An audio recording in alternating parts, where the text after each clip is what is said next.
Feliz día para todos, le habla la profesora Liz y bueno, le voy a explicar lo que es la clase práctica del tema número 3, el cual tiene como nombre dinámica y debemos trabajar lo que es el diagrama de cuerpo libre y cómo influyen las fuerzas mecánicas especiales en ese cuerpo. Recuerden que las fuerzas mecánicas especiales es el peso, el principal, el que va hacia abajo, la fuerza normal que va hacia arriba, tenemos la fuerza con que se puede mover un cuerpo y una fuerza de roce que por lo general va en sentido contrario a la fuerza aplicada. Esto sumado también a lo que es la parte angular, ¿verdad? Del cómo se está aplicando la fuerza en ese cuerpo. Fíjense el siguiente ejemplo. Ya aquí tengo todos los ejercicios hechos, es por cuestiones de tiempo, porque los ejercicios son un poquito larguitos y para explicarlo de forma más detallada. Fíjense el siguiente ejercicio. Dice lo siguiente. Considere cuatro fuerzas de magnitudes. 10 kilopondios, 20 kilopondios, 15 kilopondios y 40 kilopondios. Recuerden que la fuerza es una magnitud y por ser una magnitud también puede ser medida. Es decir, que se puede medir tanto en el sistema MKS, que sería en los newton, o sistema CGS, que sería en dinas, o en el sistema técnico, que sería el kilopondio o el pondio. En este caso tenemos el sistema técnico, que son los kilopondios. ¿Qué vamos a hacer con este ejercicio? Debemos determinar todas las fuerzas resultantes o la magnitud y la fuerza resultante y la dirección que toma la fuerza en conjunto. Fíjense que me están dando ya el diagrama en el ejercicio. Fíjense bien cómo están participando todas esas fuerzas. Tengo la fuerza 1 y fíjense que todo el diagrama, todos los diagramas de cuerpo libre se tienen que hacer mediante un plano cartesiano. Fíjense que aquí estoy utilizando prácticamente 3 cuadrantes del plano cartesiano. La fuerza número 1, que es la que tiene 10 kilopondios, va hacia la eje X positivo, que es esta amarilla que tengo acá. La fuerza 2, que es de 20 kilopondios, fíjense que va en sentido diagonal. La fuerza 2 con respecto a lo que es el eje X me va a formar un ángulo de 45 grados. Si yo quiero como encerrar estas dos fuerzas, yo puedo ampliar un poco más lo que es la fuerza 1 para poder obtener lo que es la fuerza 2 la componente del eje horizontal, en el componente de la X. Es decir, yo voy a agarrar esta fuerza que tengo acá, que es como una diagonal, y todas las diagonales, si forman un ángulo, yo puedo hacer esto, como trasladar o proyectar de tal forma de que me quede un triángulo rectángulo. Fíjense que si yo proyecto el punto del vector o el extremo del vector de la fuerza número 2 hacia el eje de las X, me va a formar un ángulo recto con respecto al eje X. Y aquí me va a quedar lo que es la fuerza 2 con respecto al eje X y la fuerza 2 con respecto al eje Y, ya que está en vertical. Fíjense que me quedó un triángulo rectángulo. De este lado también me va a quedar un triángulo rectángulo. Recuerden que la fuerza 3 es de 15 kilopondios y la fuerza 3 también es una diagonal que con el eje X o eje horizontal me va a formar un ángulo de 60 grados, es decir, me va a formar un ángulo con respecto al eje horizontal. ¿Qué voy a hacer? Voy a proyectar los extremos o el extremo del vector de la fuerza 3 hacia el eje de la X de tal forma que se me forme un ángulo perpendicular, un ángulo de 90 grados, de tal forma que se me forme un triángulo rectángulo. ¿Por qué es importante los triángulos rectángulos? Porque a través de ellos se puede determinar lo que es la parte trigonométrica. Seno, coseno, tangente. Podemos buscar las componentes de lo que son esas fuerzas, tanto para el eje X como el eje Y. Ahora bien, fíjense que la fuerza 3 la tengo en color verde y la fuerza 4 está justamente en el eje Y negativo hacia abajo y vale 40 kilopondios. Fíjense que la tengo en azul. Fíjense que proyecté tanto en la parte donde tengo la fuerza 3 como donde tengo la fuerza 2, porque son diagonales. Ellas vienen siendo como las hipotenusas de este triángulo. Entonces, ¿qué voy a hacer? Voy a hacer un estudio, porque me dice, determine la resultante de todas las fuerzas. Entonces, sobre el eje X, tengo que hacer un estudio con respecto a todas las fuerzas que van en sentido horizontal. Y aparte también hacer sobre el eje Y todas las fuerzas que van en sentido vertical, sea así o sea hacia abajo. Fíjense lo siguiente. Sobre el eje X, ¿quiénes participan sobre el eje X? Tengo la fuerza 1 que va hacia allá. Fíjense que va hacia allá.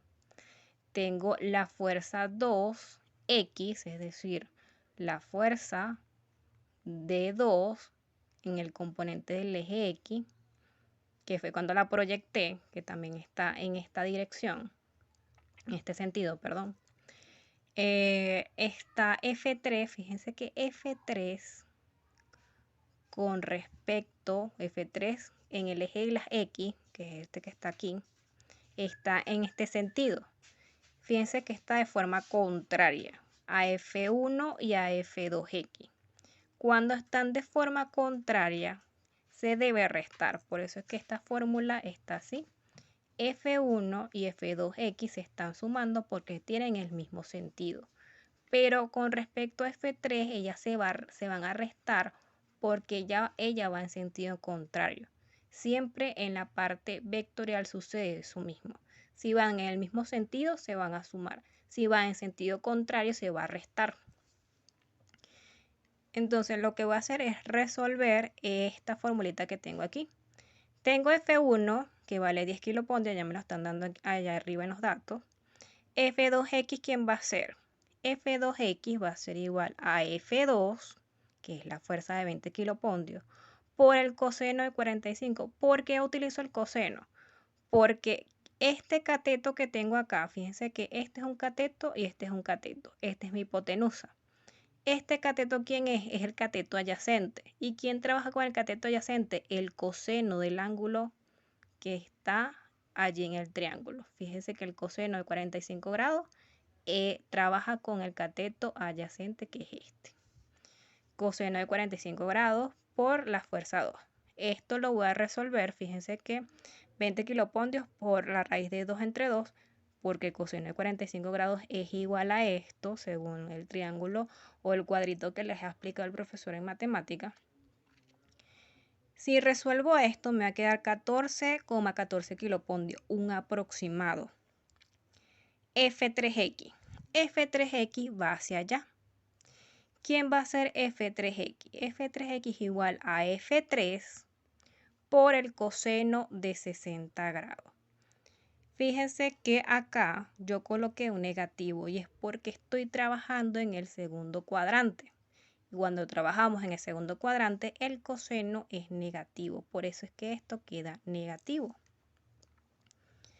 Ahora, ¿qué hacemos acá? Vamos a sustituir F3. F3 es 15 kilopontios por un medio, que sería menos 7,5 kilopontios. Es decir, se va a multiplicar. Así, ¿verdad? ¿Quién va a ser la fuerza resultante sobre el eje X? 10, 14,14 y menos 75, que sería, por eso es que también este negativo es, no se pueden equivocar, o lo ven aquí por la definición de suma de vectores, o lo ven aquí, que es también por trigonometría.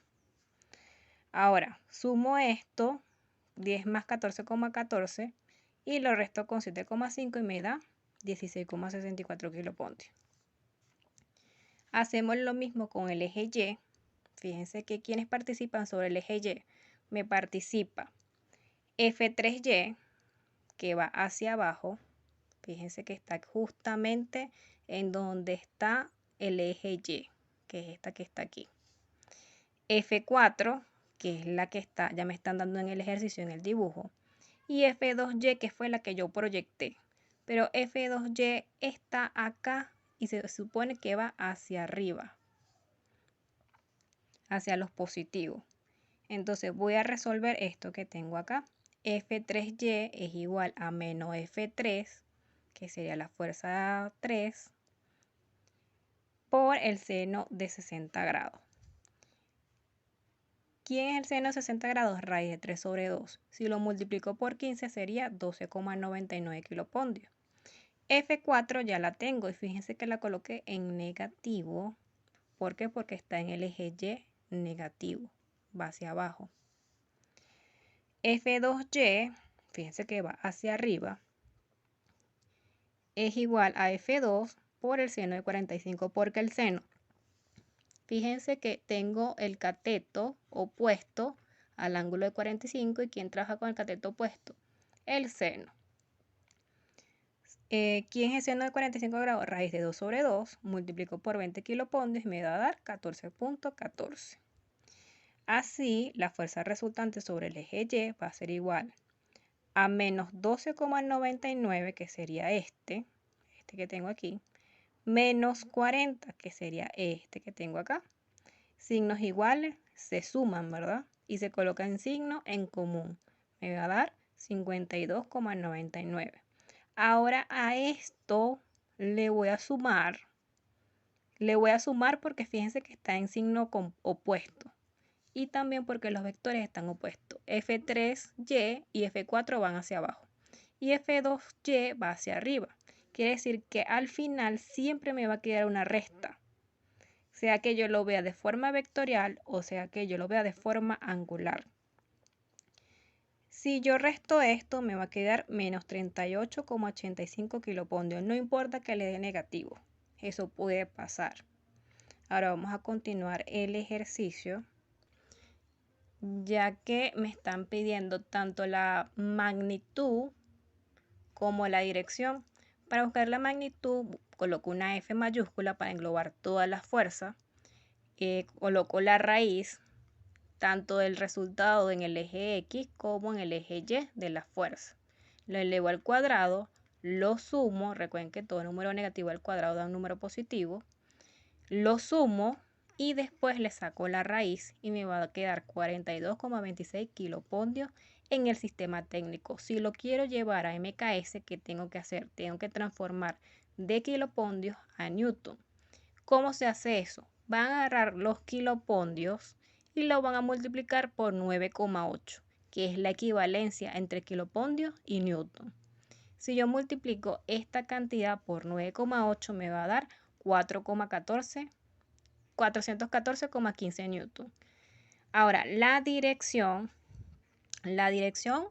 la puedo realizar de la siguiente forma.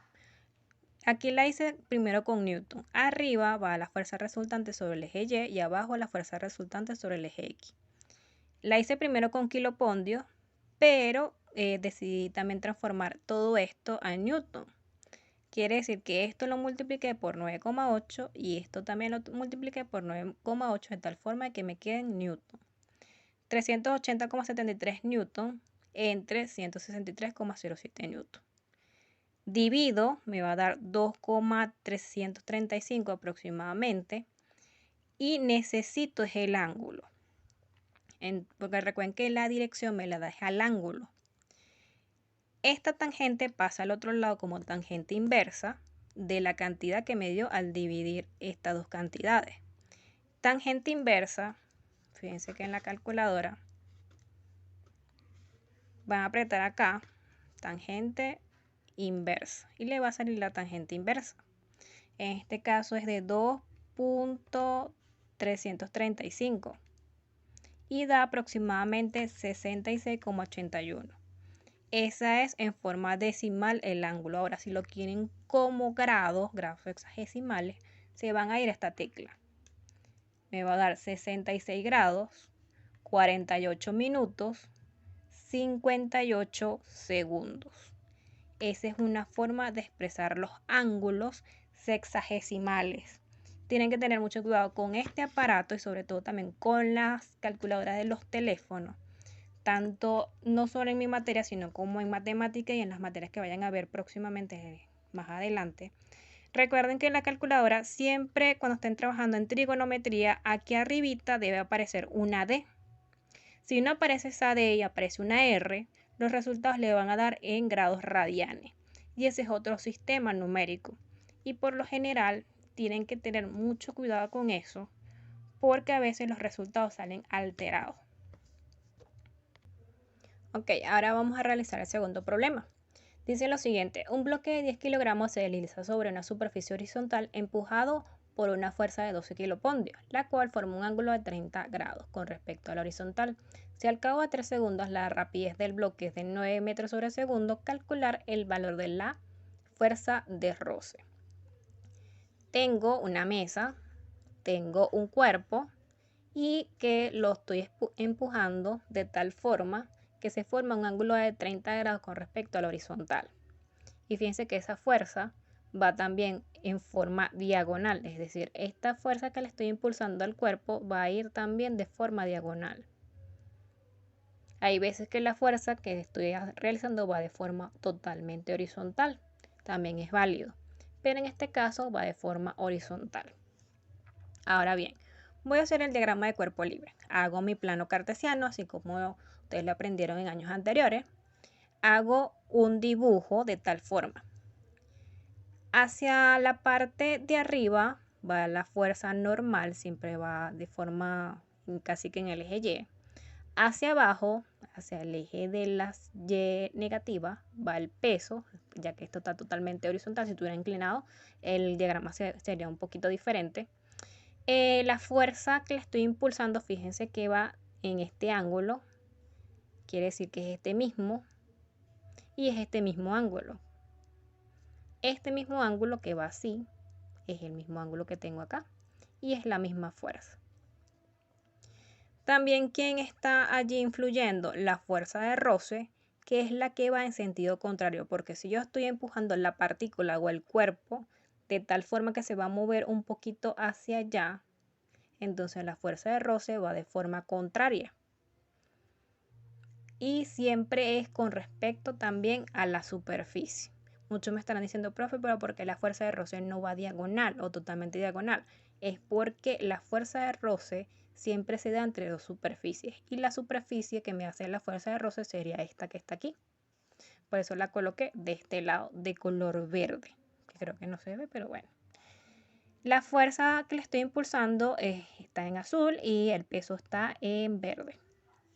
Ahora, saco los datos, tengo la masa que es 10 kilogramos, la fuerza que es de 12 kilopondios, el ángulo que es de 30, el tiempo que es de 3 segundos y la rapidez final que es de 9 metros sobre segundo. Lo primero que voy a hacer es transformar estos kilopondios a newton, ya que tengo todos los datos en MKS. Recuerden que transformar kilopondios a newton lo que tienen que hacer es multiplicar por 9,8. Si multiplico 12 por 9,8 me va a dar 117,6 newton. Ahora la solución. Fíjense que la fuerza de X, aquí yo prolongué. Hice lo mismo que hice en el ejercicio anterior. Voy a prolongar esta fuerza que tengo aquí porque esta es como si fuera mi hipotenusa, ya que aquí tengo el ángulo y aquí tengo un cateto. Que lo que hice fue como prolongar los extremos tanto en el eje X como en el eje Y. Eso fue lo que yo hice para que me quede un triángulo rectángulo. Ahora, si se ponen a ver dónde está FX. FX va hacia allá. ¿Y FR hacia dónde va? Hacia allá. Es decir, que una va hacia la derecha y otra va hacia la izquierda. Como tienen sentidos contrarios, ellas se van a restar. Y por la segunda ley de Newton, que las expliqué en el video anterior, toda fuerza es igual a masa por aceleración. Entonces, necesito esta señorita que tengo aquí y voy a despejarla. La fuerza de roce va a ser igual a la fuerza con respecto a X, con respecto a la componente X, menos la masa por la aceleración. Fx, ¿quién es? O sea, yo quiero saber quién es este dato y quién es este dato para poder sustituirla en la fórmula. Fx es F, que es la fuerza que estoy impulsando al objeto, por el coseno de alfa, porque el coseno y no el seno. Fíjense que ¿quién es el cateto adyacente con respecto a este ángulo que tengo acá? Recuerden que este es un cateto y este es otro cateto. Este cateto que está aquí justamente al lado del ángulo es el coseno. El coseno trabaja con el cateto adyacente. Entonces por eso es que es el coseno. Sustituyo, ¿quién es F? F es 117,6 newton, que lo acabo de transformar, por el coseno de 30 grados que me están dando en los datos. Multiplico y me va a dar 101,84 newton. Ahora, ¿quién es la aceleración? Aceleración va a ser igual a la rapidez final sobre el tiempo, ya que la rapidez inicial sería 0, porque no me la están dando en el ejercicio o por su posición también. La aceleración divido 9 metros sobre segundo entre 3 segundos, me va a quedar 3 metros sobre segundo. Y ahora sí yo puedo sustituir en mi fórmula original de la fuerza de roce o fuerza de fricción, también se le dice. Fx va a ser igual a 101,84 newton, que es la que me dio en esta partecita, menos 10 kilogramos, que sería la masa, por la aceleración que me dio 3 metros sobre segundo al cuadrado. Resuelvo primero la multiplicación, que da 30, y fíjense, profe, pero ¿por qué esto me dio newton? Los newton es una unidad que se deriva de multiplicar los kilogramos por los metros entre el segundo al cuadrado. Es decir, en vez de nosotros escribir todo esto, lo abreviamos en newton. Ya saben, y también se pueden guiar por MKS. El mismo sistema se lo está diciendo MKS y están trabajando con fuerza. Eso es newton. Ahora, si yo resto estas dos, me va a dar 71,84, que sería la fuerza de roce.